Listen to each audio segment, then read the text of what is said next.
창세기 시대에도 녹음기가 있었다면 어땠을까 그런 생각을 이제 설교를 준비하면서 한번 해봤어요. 그랬더라면 이 성경에 등장하는 여러 인물들의 목소리를 우리가 들을 수 있지 않을까 그런 생각을 해봤습니다. 특히 사라의 아브라함의 아내 사라의 목소리는 어땠을까 그런 궁금증이 생겼어요. 제가 왜 그런 생각을 했냐면 오늘 본문의 내용이 성경에 기록된 사라의 최초의 말이에요. 앞부분에 뭐 아브라함도 나오고 그의 아내 사라 이야기도 나오는데 사라가 말한 내용은 하나도 기록도 안 돼 있어요. 최초로 기록된 것입니다. 사라의 첫 말이 기록되어 있어요. 제가 눈여겨봤습니다. 제가 다른 사라가 얼마나 많은 말을 했겠어요. 근데 다른 말은 하나도 기록하지 않고 이 말을 최초로 첫 내용으로 기록하고 있습니다. 근데 그 기록의 말, 사라의 말이 따뜻한 사랑의 말도 아니고 아름다운 믿음을 담고 있는 그런 말도 아닙니다. 도리어 이 처음 기록된 사라의 말은 매우 어둡고 그리고 분노도 좀 섞여 있고 무겁고 무엇보다 슬픔이 가득 묻어나오는 그런 사라의 말이에요. 사라가 자기 남편에게 하는 말 2절을 특별히 보십시오. 그는 자기 남편에게 이렇게 말합니다. 여호와께서 내 출산을 허락하지 아니하셨으니 원하건대 내 여종에게로 들어가라. 내가 혹 그로 말미암아 자녀를 얻을까 하노라. 이게 사라의 첫 말이에요.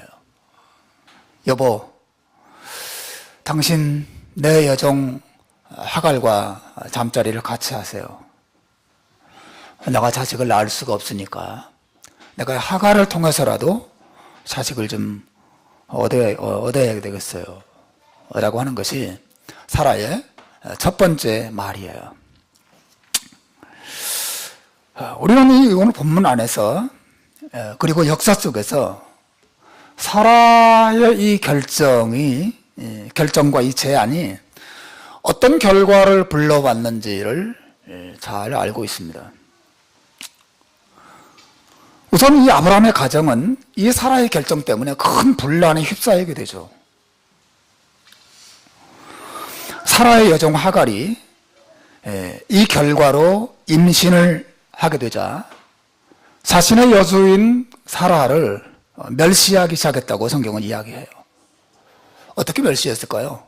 아마도 자기가 자기 주인의 아기를 가지게 되었으니까 자기가 안주인 행세를 하라고 하지 않았을까 그런 생각을 합니다. 임신을 하고 입덧도 했겠죠. 하갈이 그러면서 입맛도 없고 짜증도 부리고 그러지 않았을까 그런 생각이 듭니다. 사라 할머니, 나 갑자기 홍시가 먹고 싶은데 좀 가져와 주겠어?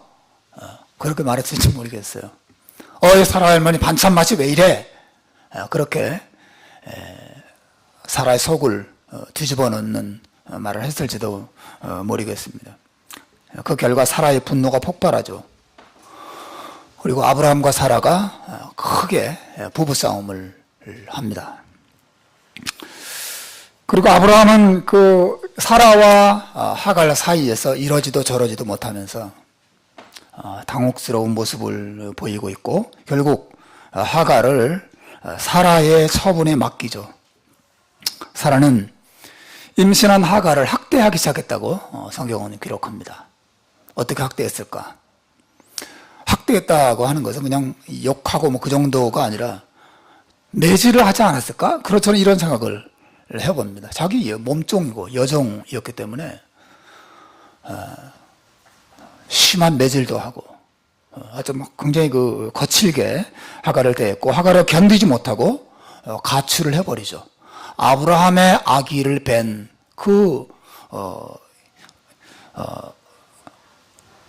여인이 아기를 뵌 그 몸으로 가출을 해버린 거죠.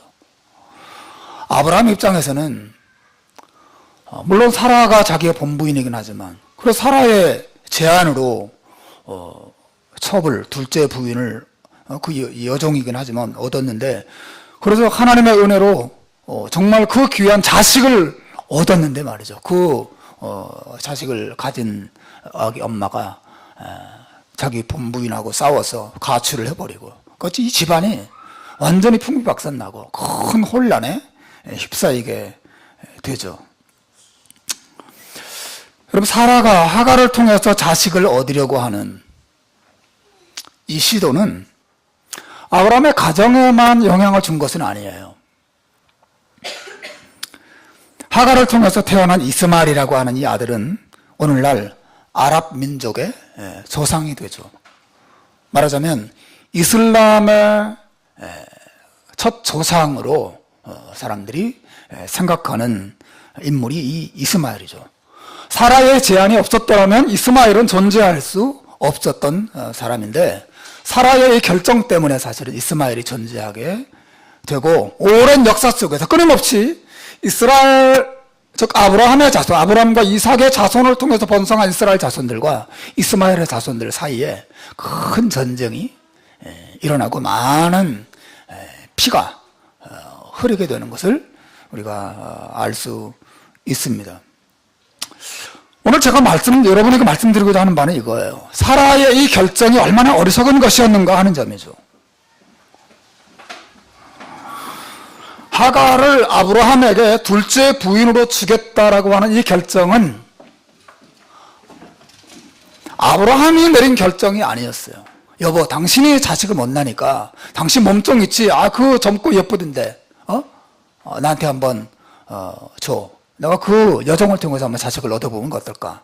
그렇게 제안하는 것이 아니었어요. 또 그것은 하나님의 뜻도 아니었다라고 하는 점이죠. 순전히 사라 자신의 결정이었습니다. 그 결과 이 사라의 가정도 불행해졌고 역사도 큰 불행에 휩싸이게 되었습니다. 여러분, 사라의 결정이 얼마나 어리석고 위험한 결정이었는가를 우선 여러분 주목해 보시길 바라요. 여러분, 하나님께서는 사라의 인생을 인도하세요. 하지만 하나님은 사라 대신 결정해 주시거나 사라 대신 살아주지 않으십니다. 하나님께서는 사라를 통해서 반드시 하나님의 뜻을 이루시죠. 하지만 그 과정 속에서 사라가 내리는 좋은 결정이든 잘못된 결정이든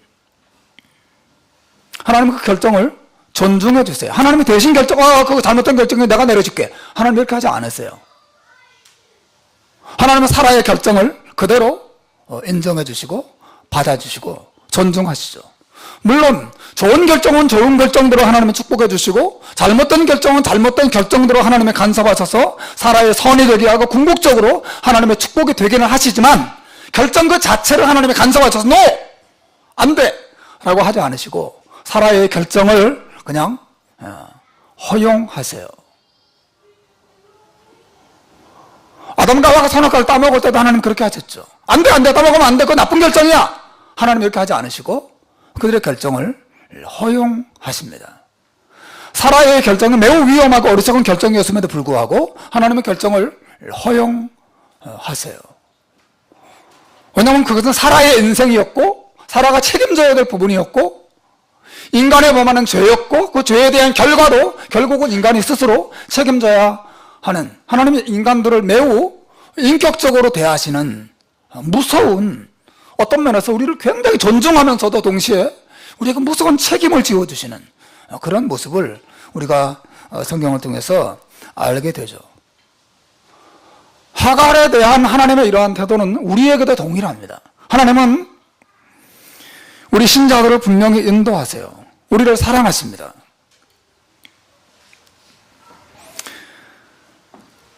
그리고 사라에게 그렇게 하신 것처럼 우리의 결정도 하나님께서 사용하셔서 궁극적으로 우리의 축복이 되게 하시죠.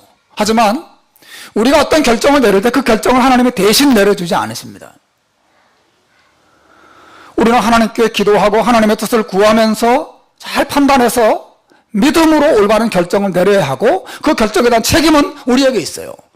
내 결정에 대해서 사실은 그게 좋은 결정이면 좋은 결정대로 하나님은 우리에게 축복하실 것이고 저 잘못된 결정은 잘못된 결정대로 그것으로 인한 아픔과 고통과 눈물은 우리의 몫이 되는 것입니다. 물론 그 고통과 눈물마저도 하나님께서 선하게 사용하셔서 선이 되고 축복이 되게 하시고 하나님의 영광이 궁극적으로 되게 하시지만 그 최종 결정은 우리의 몫이고 책임도 우리의 몫이라고 하는 것이죠. 따라서 여러분 우리는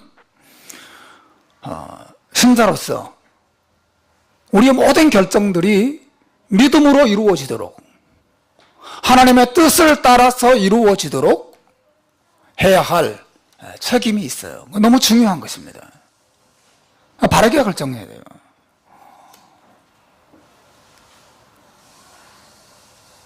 오늘 이 세상에 벌어지는 수많은 고통과 눈물들, 혼란들, 더러움들, 이 모든 것들은 무엇입니까? 하나님이 그렇게 하신 거예요. 물론 하나님의 간섭하심이 있긴 하지만 다 죄의 결과죠. 자업자득이라고 합니까? 뿌린 대로 거두는 것입니다. 자연은 이렇게 파괴됩니까? 이 자연 파괴에 하나님의 심판의 요소가 있긴 있지만 누가 그렇게 하는 거예요? 결국 인간이 자기 욕심대로. 여러분 미세먼지가 한국에 많이 문제가 되고 그리고 해양이 다 오염되어서 그 미세 플라스틱 가루들 아주 작은 그 미세 입자들이 물고기들에게 다 몸속에 들어가 물고기들에게 다 먹고 그 오염된 물고기 우리가 먹고 우리가 또 병 걸리고 왜 그래요? 그 인간의 어리석음 때문에 사실은 이런 자연 파괴가 일어나는 것이죠. 하나님이 대신 결정해 주지 않으십니다. 그 열매 우리가 먹어요. 물론 하나님이 그 모든 걸 사용하셔서 그 과정 속에서 우리에게 뭔가 깨닫게 하시고 배우게 하시고 그래서 회개하게 하시고 하나님께 돌아오게 하시는 모든 인도하심이 있긴 하지만 우리를 하나님께서 로봇처럼 아무 결정도 못하도록 그렇게 우리를 대하지 않으신다고 하는 거죠. 그래서 우리의 결정이 중요합니다. 우리의 판단이 중요한 거예요. 그래서 오늘 제 설교의 주된 관심사는 우리 신자들이 어떻게 하면 사라처럼 어리석은 결정을 내리지 않을 수 있을까 하는 것이죠. 어떻게 하면 우리는 하나님의 말씀과 하나님의 뜻을 따라서 바른 결정을 내리고 그래도 우리의 삶이 그 바른 결정으로 인한 기쁨과 행복의 열매만 따먹으면서 이 세상을 살아갈 수 있을까 하는 것이에요.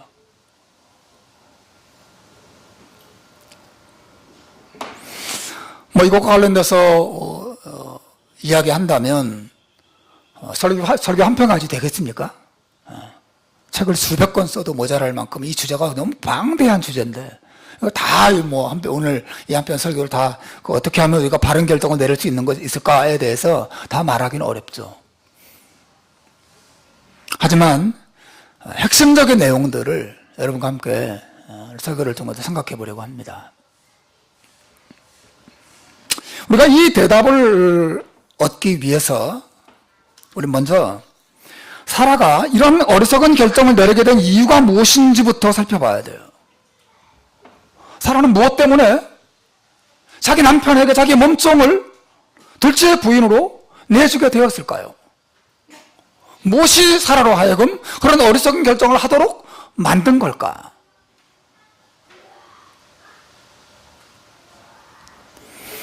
오늘 본문은 1절부터 사라에 대해서 이렇게 말하면서 시작하고 있어요. 아브라함의 아내 사리는 출산하지 못하였고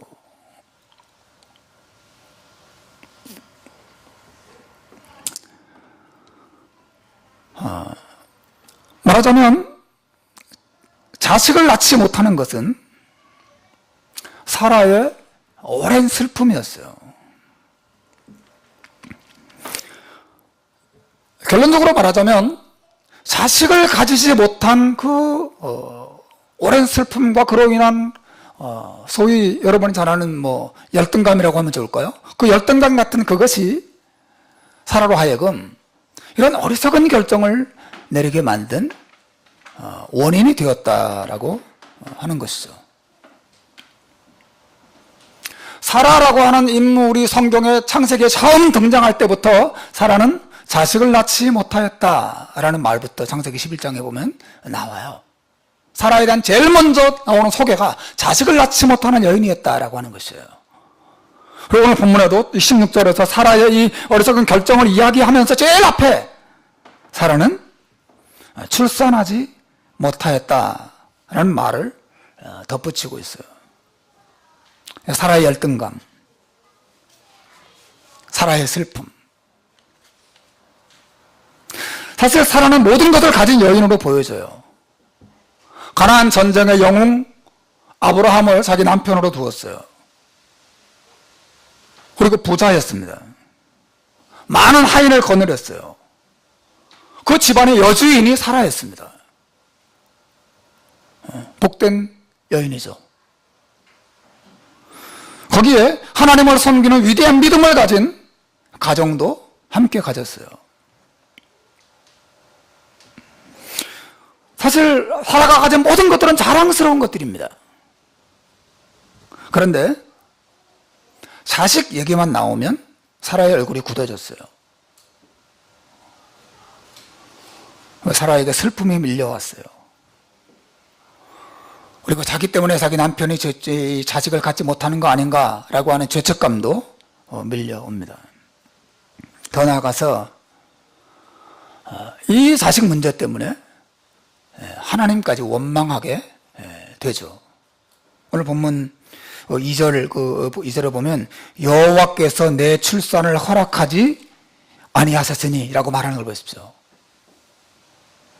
내가 이렇게 자식이 없는 건 하나님 때문이야.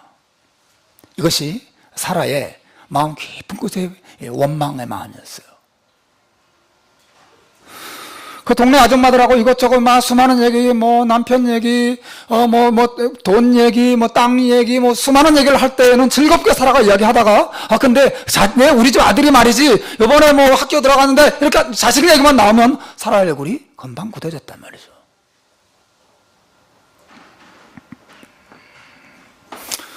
여러분, 사람들에게는 누구에게나 자신의 얼굴이나 마음을 굳어지게 만드는 이야기가 있지 않습니까?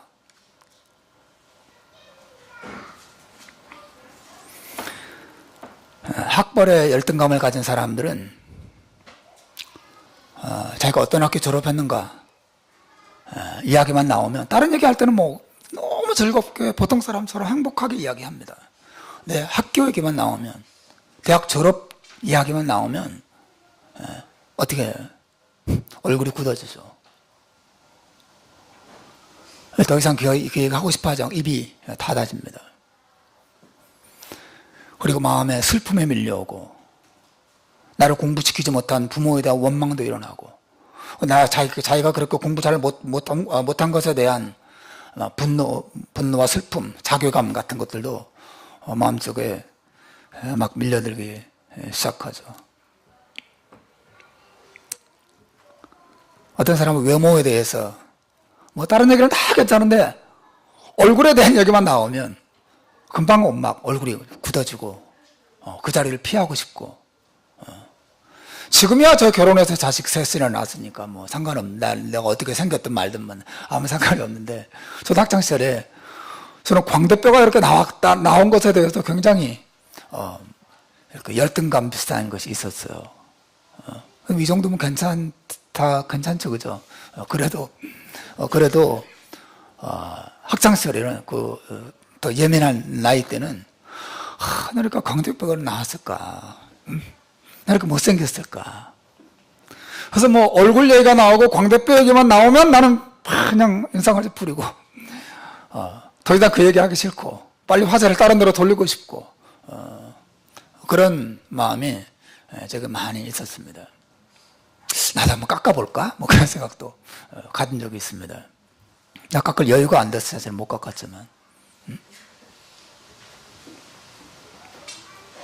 사람마다 다 그런 게 있어요. 마음이 굳어지게 만들고 얼굴이 굳어지고 슬픔에 밀려오게 만드는 그 특정한 일이 있습니다. 부모의 얘기만 나오면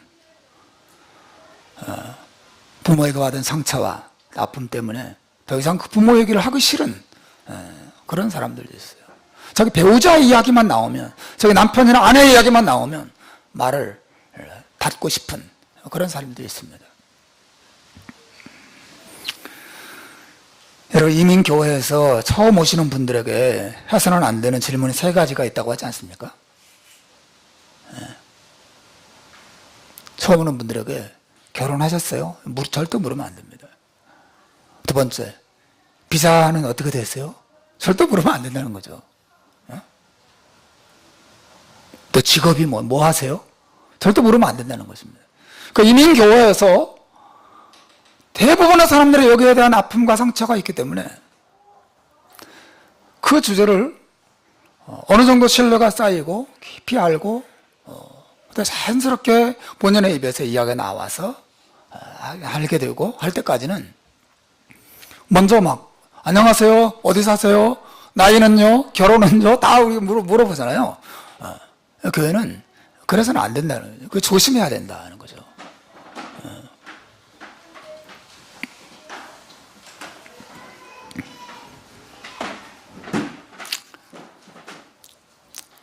여러분, 사라에게 이러한 열등감이 있었어요. 아내, 자기 자식 문제였습니다. 자식을 낳지 못하는 평생의 슬픔이었어요.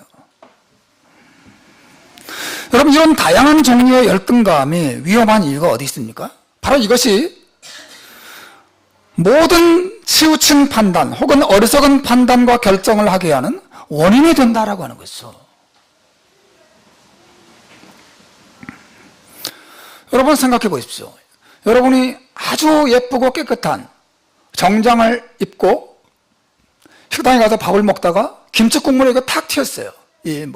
정면에 탁 튀었습니다. 그리고 그 옷을 입고 파티에 갈 수 있겠어요? 근데 시간은 없고 갈아입을 옷도 없고 그럼 할 수 없죠. 가야죠. 가면 그건 뭐를 이렇게 가리고 있더라도 어떻게 되겠어요? 계속 그 부분이 신경 쓰이지 않겠습니까? 누가 보면 어떻게 하지? 계속 그 부분, 남과 대화하더라도 계속 그 부분에 내 신경이 온통 거기에 집중되는 거죠. 작년인가요? 재작년인가요? 제가 미국에 세미나를 들으러 잠깐 간 적이 있었어요. 오랜 여행 끝에 막 비행기가 막 연착되고 그래서 막 고생하고 제가 묵게 된 그 목사님 가정에 들어갔는데 들어가자마자 신발을 딱 벗는데 양말이 빵꾸 뻥 나 있는 거예요. 그래서 딱 들어가서 신발을 벗고 문에 딱 들어갔는데 정말 엄지발가락 이만큼 나와 있는 거예요. 몰랐는데 계속 신발 신고 있었어요. 근데 이렇게 어떻게 하든 발가락을 좀 감춰보려고 그러고 있는데 내 자세가 너무 이상한 거예요. 근데 계속 목사님하고 사모님하고 악수하고 인사하는데 계속 발가락이 신경이 쓰이는 거죠. 어떻게 하면 이걸 감출 수 있을까? 너무 창피한 거예요. 여러분, 무슨 말을 하고 싶은 거냐면 열등감이라고 하는 것은 그와 같은 것입니다. 계속 그 부분이 신경 쓰이는 것입니다. 온통 생각과 감정이 그 부분에 집중되는 것이죠. 내 약점, 다른 사람들에게 감추고 싶은 부분, 말하기 싫은 부분, 내 아픔, 내 분노, 내 상처, 열등감이죠. 그래서 그런 그 열등감이 있으면 열등감이 있는 그 문제를 향해서 삶 전체가 사실은 균형을 잃어버리고 그쪽으로 기울어집니다. 치우치게 돼요. 자신의 약점을 가려보려고 욕심을 부리게 된다라고 하는 거죠. 예를 들어서 학벌에 열등감을 가진 사람은 어떻게 될까요? 그걸 가려보려고 논문도 거짓 논문을 쓰고 거짓 졸업장 돈 주고 사기도 하고 그렇지 않습니까? 어떻게든 자기 학벌을 좀 커버해 보려고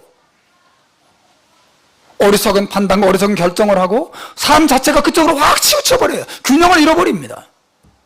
그쪽으로 가게 돼요. 저처럼 광대뼈가 좀 나오고, 그 외모에 신경 쓰는 사람들 어떻게 했어요? 그 사람 외모에 집착하게 되겠죠. 잘난 사람을 질투하게 되고, 나를 이렇게 낳아준 부모를 원망하게 되고, 온통 삶이 그쪽으로 치우치게 되고, 균형을 잃어버리죠. 가난한 사람은요, 경제적으로 어려운 상황 속에 있는 사람들은, 그게 이제 그 열등감이 되는 사람들은 신앙보다 삶의 모든 것을 돈 버는 데 집착하게 당연히 되죠. 그쪽으로 치우치게 됩니다. 열등감을 가려보려고 이제 문제를 한번 해결해 보려고 하는 거죠. 건강을 잃어버리고 균형을 잃어버려요, 삶이. 그걸 열등감 때문에. 온통 생각과 마음이 거기에 집중되어 있습니다. 어떻게 하면 이걸 커버해 올까? 그쪽으로 흘러가게 되죠. 여러분, 사라가 자기도 자식을 한번 품어보고 싶었어요. 자기도 엄마라고 하는 말을 들어보고 싶었단 말이죠. 자기도 아기의 웃는 얼굴을 한번 보고 싶었어요. 그래서 자신의 여종을 남편에게 들여보내는 결정을 할 수밖에 없었다고 하는 거죠. 이것이 이 사라가 그런 결정을 하게 된 이유예요. 이 열등감이 그런 어리석은 판단과 결정을 하게 만들었고, 그 결과 많은 아픔이 그의 가정과 역사 속에 흘러들어오게 됐어요.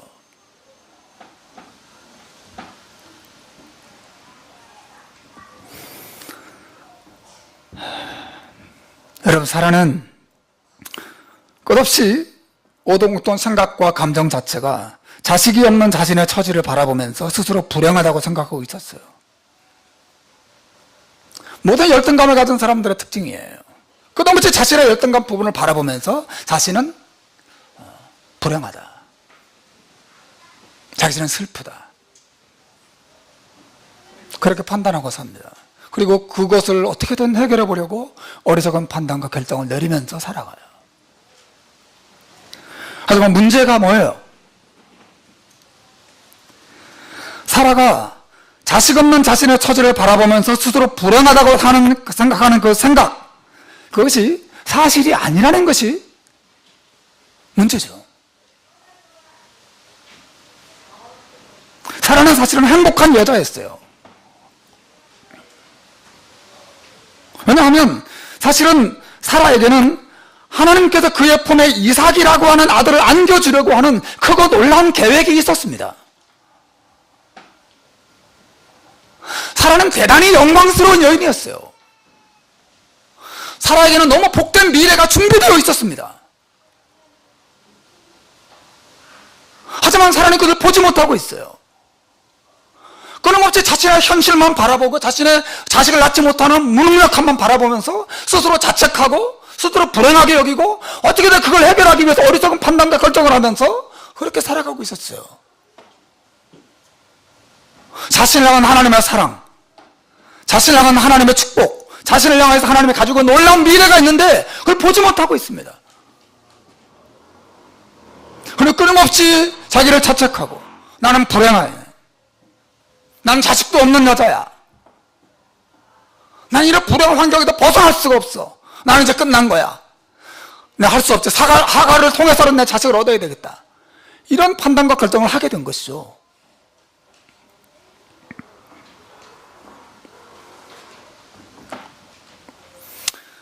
여러분, 하나님께서 이 사라를 위해서 위대한 계획을, 사라를 위한 놀라운 미래를 가지고 있다는 것을 알 수 있는 방법은 그의 남편 아브라함을 보는 거였어요.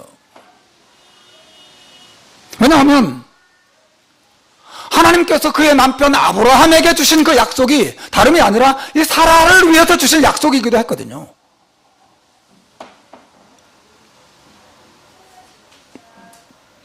하나님께서 아브라함에게 우리가 지난 시간에 창세기를 본 것처럼 뭐라고 약속했습니까?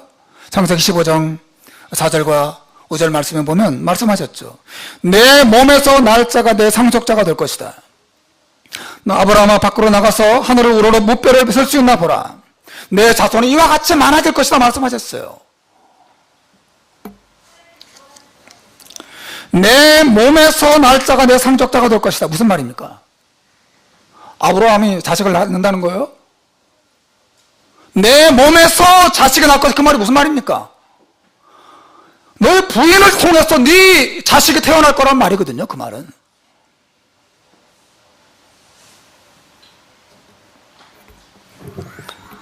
다시 말하면 아브라함에게 주신 그 하나님의 약속은 사라를 위해서 타라를 향해서 주신 약속이기도 했던 것이에요.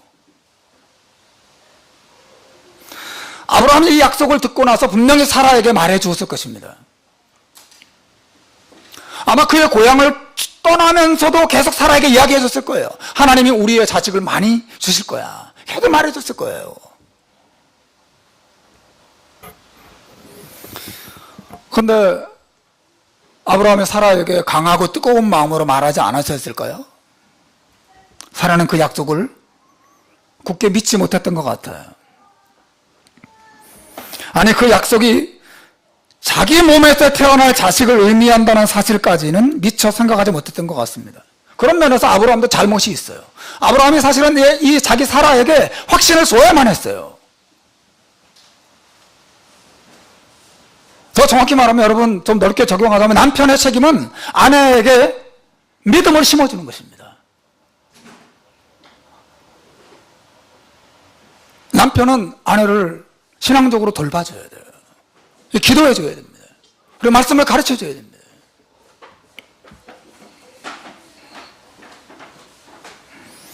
그런 면에서 아브라함도 부분적으로 책임이 있어 보여요. 약속을 받은 사람으로서 자기 아내에게 그 약속이 의미하는 바를 상세하게 설명해야 됐죠. 그리고 아내가 하갈에게로 들어가서 자식을 낳으라고 아브라함에게 제안했을 때 아브라함은 그것을 거절해야만 했어요. 사실은. 근데 아브라함은 그렇게 하지 않고 그 약속을, 그 제안을 덥석 받아들입니다. 아마도 사라의 이 슬픔, 사라의 그 아픔, 그 분노, 또 낙심이 너무 큰 것임을 잘 알았기 때문이었던 것 같아요. 그렇다 하더라도 가장 큰 책임은 사라 자신에게 있어요. 아브라함은 계속 사라에게, 자기 부인에게 나 자식 없으니까 당신 책임이야 이런 식으로 바가지를 긁었기 때문에 사라가 이렇게 결정을 한 것은 아닌 것으로 보입니다. 성경은 그렇게 말하고 있지 않습니다. 사라는 자신의 남편 아브라함에게 주신 하나님의 약속을 바라보지 않습니다. 그 대신 자기만 바라봐요.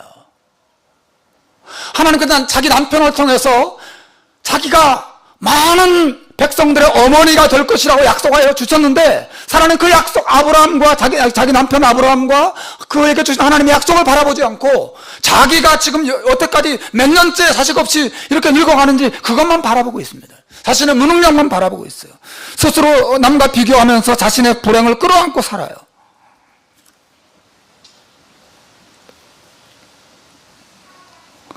여러분, 사라가 열등감을 벗어버릴 수 있는 길은 오직 한 가지밖에 없었어요. 자기 남편을 바라보는 것이었습니다. 자기 남편을 통해서 주신 하나님의 약속이 자신을 향한 약속인 것을 믿어야만 이 열등감을 벗어버릴 수 있었어요. 그때 사라가 자신이 얼마나 큰 복을 받은 여인인지 발견하고 기뻐하고 감사하고 소망을 품을 수 있었을 거예요. 실제로 여러분, 사라는 하나님의 택함을 받았어요. 하나님의 사랑을 받고 있었습니다. 하나님께서 자식을 주고자 하시는 위대한 계획을 하나님이 가지고 있었어요. 하지만 사라는 눈이 어두워져 있습니다. 자신의 행복, 다가오고는 자신의 영광을 바라보지 못한 채 자신의 현실적인 어려움에만 신경 쓰면서 스스로 불행하게 여기고 있어요. 모든 열등감 혹은 소위 낮은 자존감을 가진 사람들의 대표적인 특징이에요. 여러분, 열등감이라고 하는 것은 일종의 병적인 자기 집중입니다. 끊임없이 자기에게 집착하는 거예요. 자기만 바라보는 거예요. 나는 이게 없어. 나는 이게 문제야. 나는 이 문제를, 이 아픔을 가지고 있어. 끊임없이 자기를 바라보고 집착합니다. 그리고는 스스로 학대해요. 너는 못났잖아. 너는 실패했잖아. 너는 못 가지고 있잖아. 너는 어리석잖아. 끊임없이 자기를 책망해요. 여러분, 열등감이라고 하는 것은 자기에게 스스로 거짓말을 해주는 것입니다. 너는 불행한 사람이야.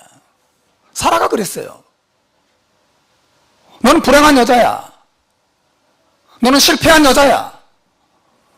넌 무능력한 여자인 거야. 이 바보야. 넌 자식도 못 낳니? 너 때문에 많은 사람이 불행해졌잖아. 끊임없이 자기를 착착하고 자기에게 거짓말을 스스로에게 해요. 그리고 자기가 해줄 자기에게 하는 거짓말을 스스로 믿어요. 그 거짓말이었거든요. 왜요?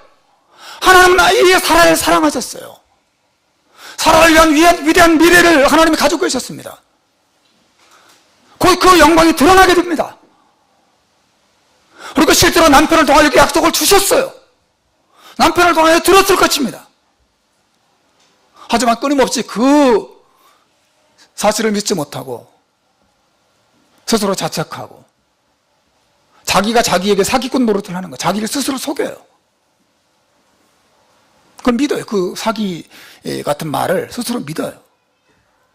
여러분, 이게 얼마나 어리석은 것입니까? 그리고는 그 불행을 스스로의 힘으로 해결해 보려고 온갖 편법과 죄를 저지르게 되죠.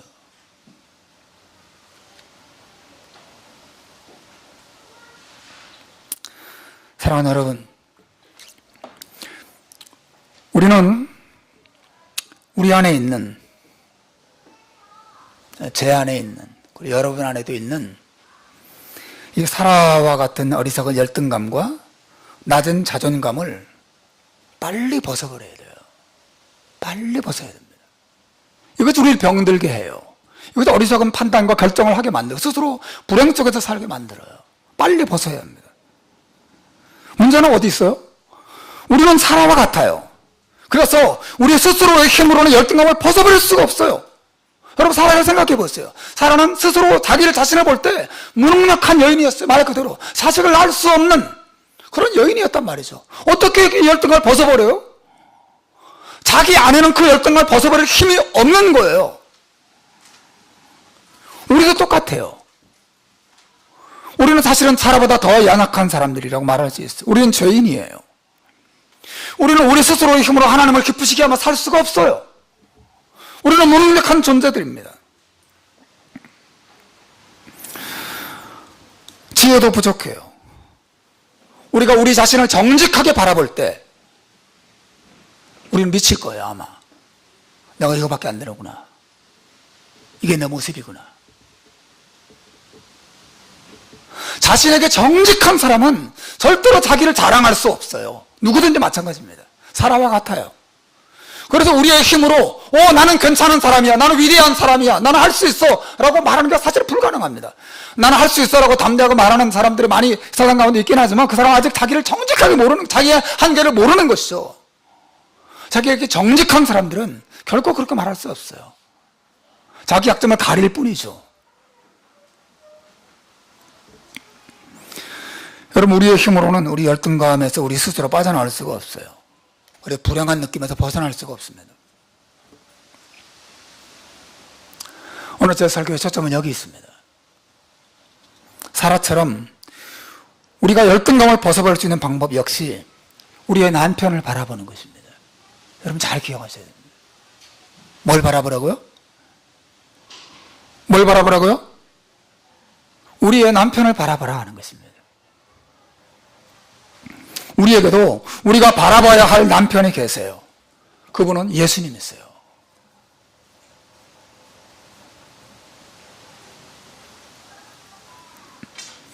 성경은 신자와 교회를 가리켜서 예수님의 신부 혹은 예수님의 아내라고 분명히 말하고 있습니다.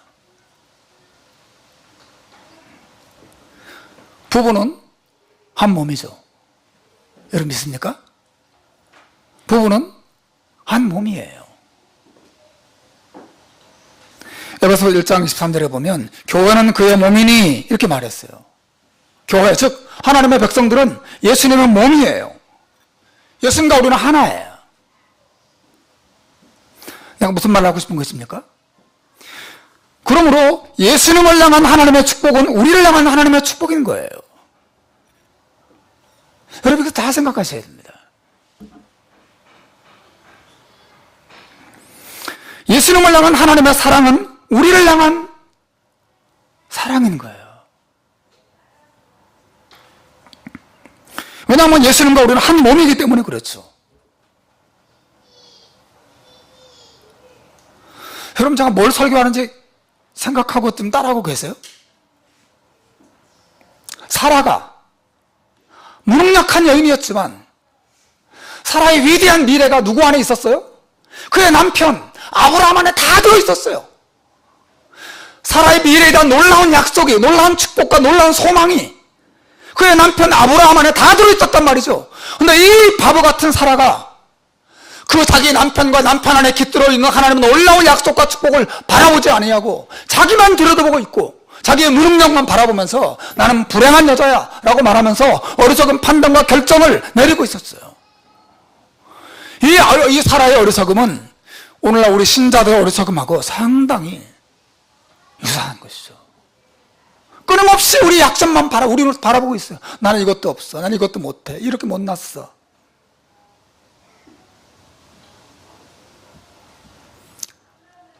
여러분, 우리의 모든 미래, 우리를 향한 하나님의 놀라운 사랑과 축복, 우리들의 영광이 누구 안에 있습니까? 우리 안에 있습니까? 우리는 사라와 같아요. 우리 안에 없어요. 우리 모든 것들은 예수 그리스도 안에 있습니다. 그분 안에 다 들어있어요.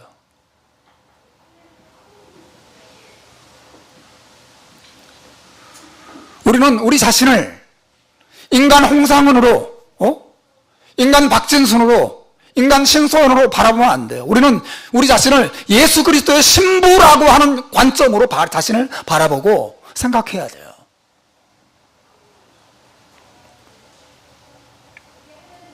그리고 그걸 붙잡고 절대로 놓으면 안 돼요. 그래야 우리의 열등감을 벗어날 수 있어요. 끊임없이 나를 남과 비교하고 끊임없이 나 자신에게 집착하면서 병적인 집착을 하면서 스스로 자책하고 그리고 실제로 능력을 비교해봐도 뭐 없어요. 나한테 아무것도 없어요. 그래서 끊임없이 슬퍼하고 자기를 스스로 속이고 그 속임수를 자기 스스로 믿고 이 열등감의 구덩이에서 벗어나지 못하는 거죠.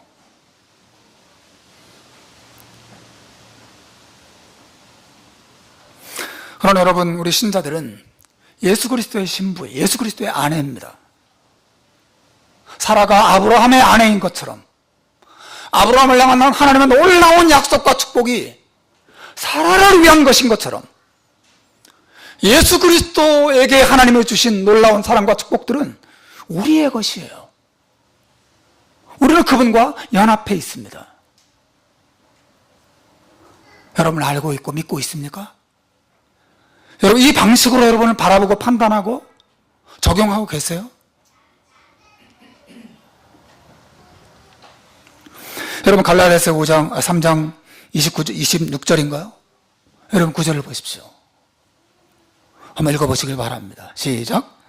너희가 다 믿음으로 말미암아 그리스도 예수 안에서 하나님의 아들이 되었다.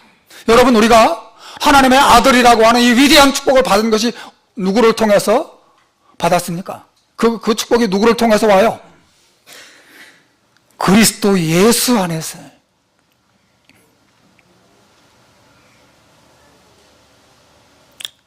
여러분 사실을 믿고 있나요?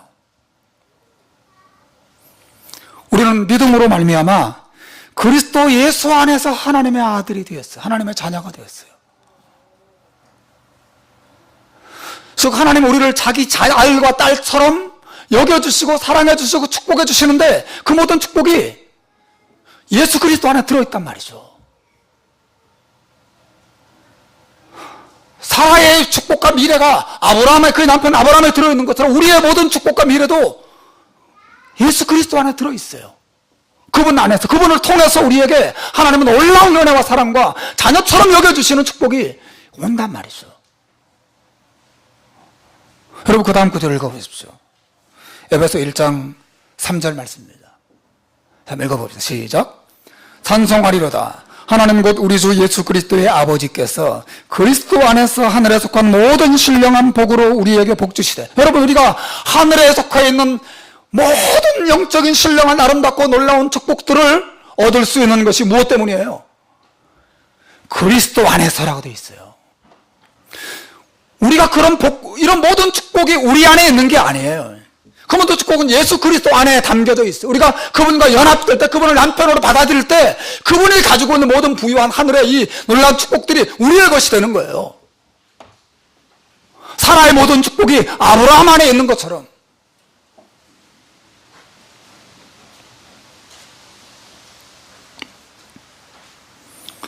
빌립보서 4장 19절, 너무 영원 말씀이죠.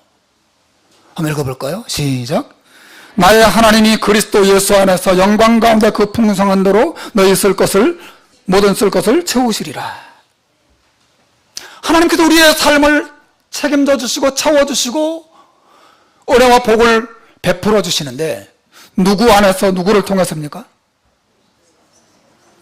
그리스도 예수 안에서, 예수님 때문에, 예수님으로 말미암아 우리의 모든 부유한, 하나님의 나에게 주고자 약속하신 모든 부유한 축복이 예수 그리스도 안에 있는 거예요. 그렇기 때문에 우리에게 먹을 것, 입을 것 채워주시고 우리의 필요한 것들을 공급해 주십니다. 이게 사라의 위치였고 우리 신자들의 위치예요.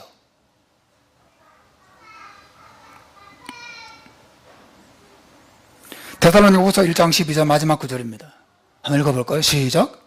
너희도 그 안에서 영광을 얻게 하려 하니. 여러분, 우리가 어떻게 우리의 영광스러운 미래가 어떻게 우리의 것이 되죠? 우리가 누구 안에서 영광을 얻는다고요?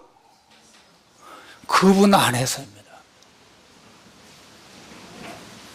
여러분, 제가 뭘 강조하는지 이해하시겠죠?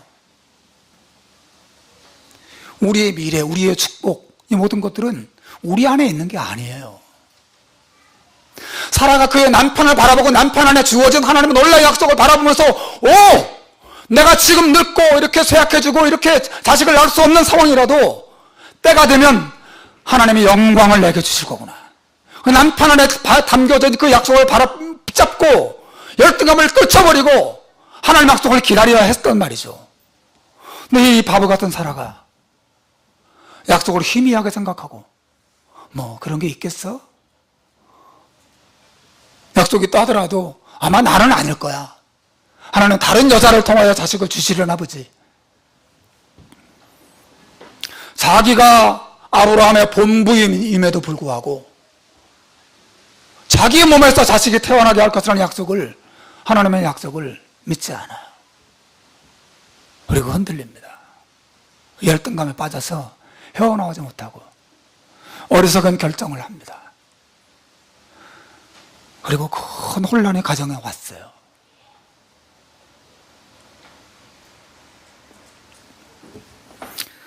주 안에 사랑하는 여러분, 하나님께서 우리를 위해서 위대한 남편을 주셨습니다. 그리고 그 남편은 우리를 사랑하셨고 우리를 위해 죽으셨어요. 그리고 우리의 남편은 다시 살아나셨습니다. 우리의 남편은 하늘로 승천해 가셨어요. 우리의 남편은 그 하늘에 살아계십니다. 우리의 남편이신 예수 그리스도는 다시 오실 것입니다. 그분이 가지고 있는 지혜와 권능과 영광과 그분이 가지고 있는 사랑과 그분이 가지고 있는 모든 하나님의 아들로서의 지위와 존귀는 우리의 것인 것입니다. 하나님의 백성들의 것이에요. 우리는 그분의 신부인 것이에요. 우리 자신을 이 세상의 다른 사람들과 비교해서 확인하려고 하지 말고, 여러분, 그랬다가는 여러분이 있는 것도 있지만 없는 것 때문에 열등감에서 벗어나지 못해요. 기뻐하고 즐거워하지 못해요. 우리는 기뻐해야 됩니다. 그리고 기뻐하고 즐거워해야 됩니다. 성경은 우리 신자들에게 분명히 말하죠. 빌립보서 4장 4절 마지막으로 읽어봅시다. 시작. 주 안에서 항상 기뻐하라. 내가 다시 말하노니 기뻐하라. 여러분 믿으시길 바랍니다. 우리가 기뻐하고 즐거워하고 열등감을 벗어버리고 소망 가운데 하나님을 찬양할 수 있는 힘이 어디에서 나와요? 내 안에 있나요? 내 통장 안에 기쁨의 원인이 있는 거예요? 내 졸업장 안에 기쁨의 원인이 있는 거예요? 내 반반은 얼굴 안에 기쁨이 있는 거예요? 아니에요. 여러분 공부 좀 못해도 괜찮아요.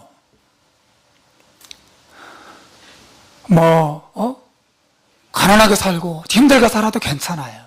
그게 문제가 아니에요. 우리의 행복과 영광은 거기 있지 않습니다. 우리가 그것을 바라볼 때 절대로 기쁨을 얻을 수 없어요. 그게 없어질까 봐 전전긍긍하면서 살 수밖에 없어요. 성경은 말합니다. 주 안에서 예수 그리스도를 바라보고 그분 안에서 항상 기뻐하라.